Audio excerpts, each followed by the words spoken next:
Hello everyone, আমি অনিন্দিতা আর আমাদের channel অনি bits লাইফস্টাইলে স্বাগত জানাই। আজ একটা নতুন ব্লগ তোমাদের সাথে শেয়ার করছি। আর আমাদের কাশ্মীর সিরিজের ব্লগগুলো তো এর আগে তোমরা হয়তো দেখেইছো, না দেখলে কিন্তু ওটাও আমাদের চ্যানেলে দেওয়া আছে, দেখে নিতে পারো। আর আজকে আমরা যাচ্ছি শ্রীনগর থেকে পেহেলগাম, সেই ভিডিওটাই তোমাদের সাথে শেয়ার করছি। তো শ্রীনগর থেকে আমরা আজকে মোটামুটি ওই 8টার থেকে 8:30টার মধ্যেই বেরিয়ে পড়েছিলাম হোটেল থেকে। আর এখন যাচ্ছি হচ্ছে পেহেলগামের উদ্দেশ্যে। যদিও যেতে বেশ অনেকটাই সময় লাগবে আজকে, তাই সকাল সকালই আমরা বেরিয়েছি। এর আগের ব্লগে তো তোমাদের সাথে শ্রীনগর, সোনমার্গ এইসব জায়গাগুলো ঘোরার ব্লগ শেয়ার করেইছিলাম। দেখেছিলে কি? দেখলে কেমন লেগেছে সেটা কিন্তু জানিও। আর আজকে যাচ্ছি পেহেলগাঁও। আজকে কিন্তু আমাদের পেহেলগাঁও ঘোরার পর ওইখানেই হোটেলে থাকবো। আর কালকে যাব হচ্ছে গুলমার্গের উদ্দেশ্যে। তো সবই তোমাদের পরপর ব্লগে শেয়ার করছি।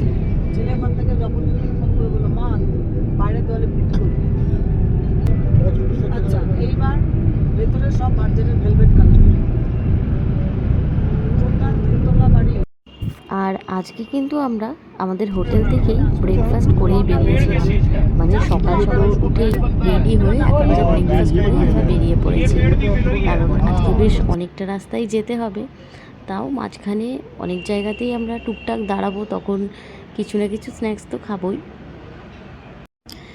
আর আজকে তো আমাদের যাওয়ার কথা হচ্ছে আরু ভ্যালি, বেতাব ভ্যালি, এই দুটো জায়গা, আর চন্দনওয়াড়ি, এই তিনটেই জায়গা যাওয়ার কথা ছিল। কিন্তু চন্দনওয়াড়িটা যাওয়া হবে না, কারণ ওই দিকটা বন্ধ ছিল ওই দিনকে। তো আমরা যাব হচ্ছে বেতাব ভ্যালি আর আরু ভ্যালি, এই দুটো জায়গায়। আজ যে আমরা যাচ্ছি, আজকে তো ডেট ছিল হচ্ছে মার্চ মাসের 3 তারিখ 2026। তো ওই সময় তো কাশ্মীরে ভীষণ ঝামেলা চলছিল খামিনীর মৃত্যুর জন্য। তোমরা হয়তো অনেকেই সেটা নিউজেও দেখেছো, বা এর আগের ব্লগেও আমি তোমাদের সাথে শেয়ার করেছিলাম। ওই জন্য রাস্তাঘাট দেখো পুরো ফাঁকা, আর দোকানপাটও বন্ধ ছিল ওই সময়টা। কারণ ওইখানে ওই সময় প্রতিবাদ মিছিল বেরিয়েছিল, তো খুব ঝামেলাও চলছিল। ওই জন্য দোকানপাট সব কিছু বন্ধ ছিল। ওখানকার যে স্কুল কলেজ সব কিছুই ওই সময়টা বন্ধ ছিল, তাই রাস্তাঘাটও দেখো ফাঁকা। তো যাই হোক, এরপরেই আমরা চলে আসি হচ্ছে এইখানে। এটা হচ্ছে একটা ড্রাই ফ্রুটের শপ। এখানে সব ধরনের ড্রাই ফ্রুটস, তারপরে ক্রিম আর কাশ্মীরি বিভিন্ন রকম জিনিস এইখানে পাওয়া যাচ্ছিল। আর আমরা যারা এই ট্রিপটায় এসছিলাম, মানে আমরা অনেকেই তো এই দোকানে ঢুকেছিলাম। এবার এত লোকজন, সবাই চারিদিকে ওটা দেখছে, ও সেটা দেখছে, এই করে মানে আলটিমেটলি আমরা কনফিউজড হয়ে গেছি যে কোনটা কি দেখবো বা কিছু এরকম। তো যাই হোক, একদিকে ছিল হচ্ছে অনেক রকমের ড্রাই ফ্রুট, একদিকে কাশ্মীরি যে স্যাফরন, তারপরে হচ্ছে ক্রিম, এরকম আরও অনেক কিছু অপশান ছিল। তো ওইখানে যাই হোক, আমরা যা কেনাকাটা করে সবাই মোটামুটি কিছু না কিছু আমরা ড্রাই ফ্রুটস কিনে টিনে আমরা আবার চলে আসি আমাদের গাড়িতে। গাড়ি আবার রওনা দেয় আমাদের পেহেলগাঁওয়ের উদ্দেশ্যে। এই দেখো, এটা হচ্ছে শ্রীনগর থেকে পেহেলগাঁও যাওয়ার রাস্তাঘাট তো ফাঁকা, কারণটা তো আগেই তোমাদের বললাম। আর খুব অল্প সংখ্যকই কিছু দোকানপাট দেখলাম এইদিকে খোলা রয়েছে, মানে হাতে গোনা ওই কয়েকটা দোকান। তো আমরা ওখানেই দাঁড়িয়ে টুকটাক কিছু খাওয়া দাওয়াও করেছিলাম।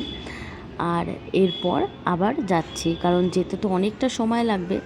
আর যেখানে যাচ্ছি সেখানে গিয়ে খাবারের অপশন আদৌ কিছু আছে কি নেই, সেই জন্যই আমাদেরকে এখানেই বলা হলো যে কিছু খেয়ে নিতে। তো এখান থেকে খাওয়া দাওয়ার পরে আমরা আবার আমাদের যাত্রা শুরু করি। আর এই গাড়ি কিন্তু পুরোটা যাবে না, তো আমরা একটা নির্দিষ্ট জায়গা অবধি এই গাড়িতে করে যাব। যাওয়ার পরে ওখানে নেমে যাওয়ার পরে ওইখানকার যে লোকাল গাড়ি, মানে ছোট যে গাড়িগুলো থাকে, সেই গাড়িতে করে আমরা ফার্স্টেই যাব হচ্ছে বেতাব ভ্যালিতে। আর আজকের ওয়েদার কিন্তু ভীষণ ভালো ছিল। চারিদিকটা রোদ ঝলমল যেমন ছিল, তেমন ঠান্ডাও ছিল বেশ ভালো। খুব যে একেবারে ঠান্ডায় মানে কাঁপুনি দিচ্ছে ওই রকম না, ওয়েদারটা কিন্তু ভালো ছিল, বেশ ঠান্ডাও লাগছিল, আবার ওয়েদারটাও সুন্দর ছিল। তো ওই দেখতে দেখতেই আমরা বেশ অনেকটা রাস্তা কখন পার হয়ে চলেও এসেছি। এই দেখো এইখানে, এবার এই জায়গা থেকে আমাদের গাড়ি চেঞ্জ করতে হবে। बेतब वैल्यू आरू वैल्यू डिविजनल कमिश्नर जो आता है ना, हाँ वो कल बोलता है आज खोलेंगे, कल बोलता है सुबह खोलेंगे। इसकी समझ में नहीं आता है। फर्स्ट समय उनको এরপর এই লোকাল গাড়ি করেই আমরা ফাইনালি চলে আসি বেতাব ভ্যালিতে। আর বেতাব ভ্যালিতে এসে আমরা টিকিট কেটে নিয়েছিলাম, আর টিকিটের প্রাইস ছিল ওই 100 টাকা মতো। হ্যাঁ, এই দেখো এই বাইরে যে গাড়িগুলো দাঁড়িয়ে আছে এগুলো কিন্তু এখানকার লোকাল গাড়ি। এই লোকাল গাড়ি করেই সব ট্যুরিস্ট এই ওপরে মানে বেতাব ভ্যালিতে আসে, কারণ এতটা ওপরে এই গাড়িগুলো ছাড়া অন্য গাড়ি আর আসে না। তো আমরাও এই গাড়ি করেই এসেছিলাম। আর আসার পরে এখানে টাইম বেঁধে দেওয়া হয় ওই 1 ঘন্টা থেকে 1.5 ঘন্টা, তার মধ্যে আবার এখানে চলে আসতে হবে। এই গাড়িগুলো করেই আমরা পরবর্তী যে স্পট মানে হচ্ছে আরু ভ্যালিতে আমরা যাব। তো আমরা ওই 1:30 মতো বাজে ওই সময় গেছিলাম, ভেতরে ঢুকেছিলাম আর কি বেতাব ভ্যালি। এই দেখো চারিদিকটা তো মানে অপরূপ সুন্দর, তোমরাও দেখো।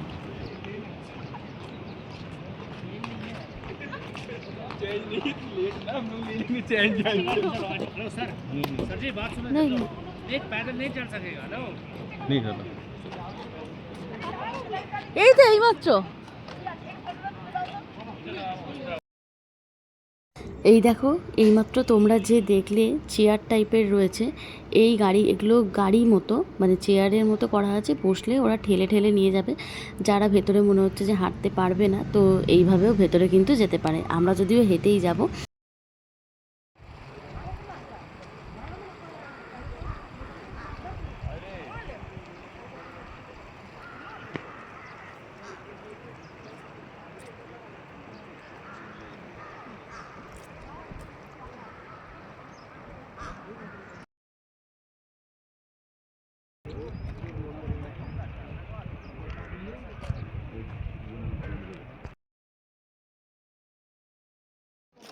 ঠিক করেছে।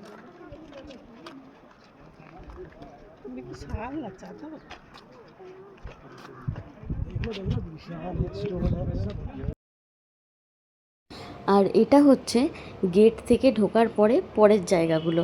দেখো চারিদিকে পুরো পাহাড় রয়েছে, আর নিচে কিন্তু বেশ অনেক বরফ আছে। যদিও গেট থেকে ঢোকার পরের যে জায়গাটা বাদিক দিয়ে একটা নদী মতো বয়ে যাচ্ছে, সেইখানে বরফ অল্প থাকলেও যত আমরা এগিয়ে যাচ্ছি ভেতরে আরও অনেকটা সুন্দর বরফের পুরো চাদর মতো লাগবে দেখতে।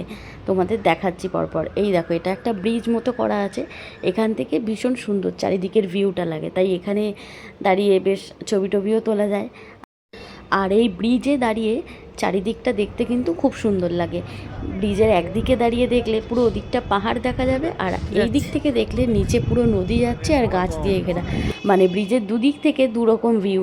ভীষণ সুন্দর দেখতে কিন্তু এই জায়গাটাও। এই দেখো এই দেখো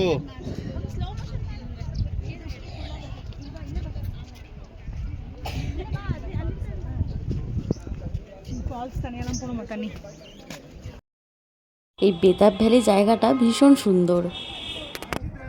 দেখে পিছল।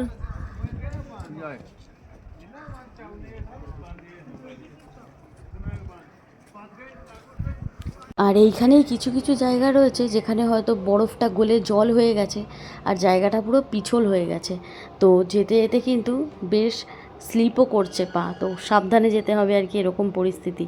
যাই হোক এরপরে যখন আরও ভেতরের দিকে যাই, এই দেখো পুরো গাছগুলো রয়েছে আর নিচটা পুরো বরফের চাদর পাতার মতো দেখতে লাগছে।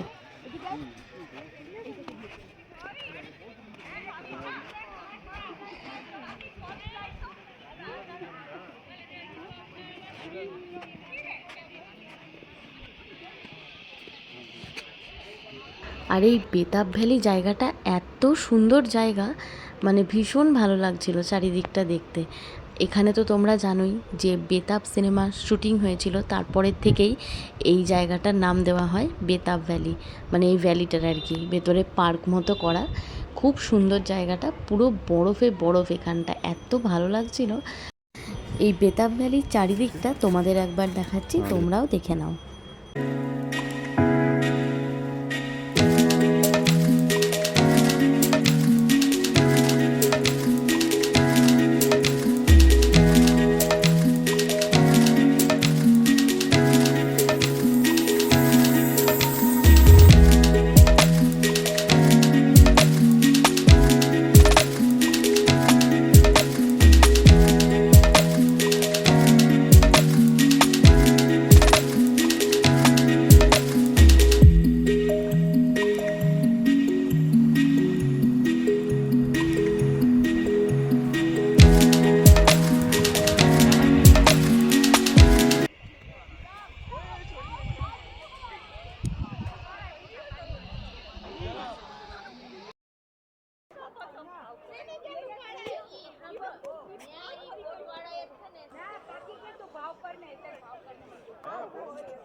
এরপর এখানে বরফে বেশ অনেকক্ষণ নিজেদের মতো খুব ভালো একটা সময় কাটানোর পর আমরা চলে আসি এরপর আরও ভেতরের দিকটা। আর এই দিকটা হচ্ছে অ্যাক্টিভিটি পয়েন্ট, মানে এখানে অনেক ধরনের কিন্তু অ্যাক্টিভিটি হচ্ছে, জিপ লাইন রয়েছে, এছাড়াও এখানে আরও অনেক কিছু অ্যাক্টিভিটিস রয়েছে, যদিও আমরা এখানে কোনো রকম কিছুই করব না, মানে করিনি আর কি।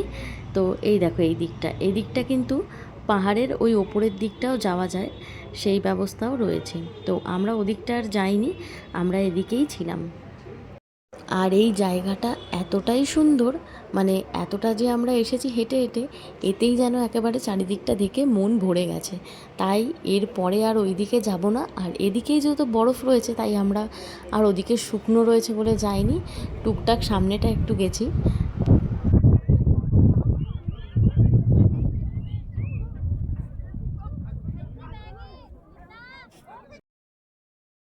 এদিকে বরফ যেমন রয়েছে ঠিক তেমনই দিচ্ছে হাওয়া।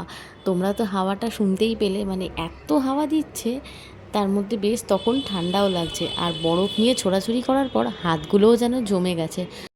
তাও যেহেতু রোদ্দুরটা পড়ছে তাও অনেকটা ভালো লাগছে, না হলে তো ওখানে তখন হাতগুলো প্রায় অবশ হয়ে গেছিলো।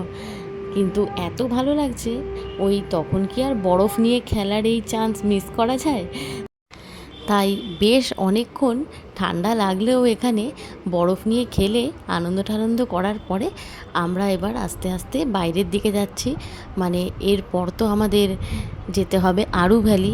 আমি তো আগেই বললাম তোমাদের, এখানে যেহেতু আমাদের 1 ঘন্টা টাইম বেঁধে দেওয়াই ছিল, তো 1 ঘন্টা তো হয়েই গেছে। এবার আমরা বাইরে যাচ্ছি, পরবর্তী গাড়ি ধরে আমরা যাব হচ্ছে আরু ভ্যালির দিকে। তো আজকের ব্লগটা তাহলে এখানেই শেষ করছি। আজকের ব্লগটা আর বড় করছি না। এই ব্লগটা কেমন লাগলো সেটা কিন্তু অবশ্যই জানিও, ভালো লাগলে কিন্তু কমেন্ট করে বলো। আর নেক্সট ব্লগ নিয়ে আবার খুব তাড়াতাড়িই চলে আসব।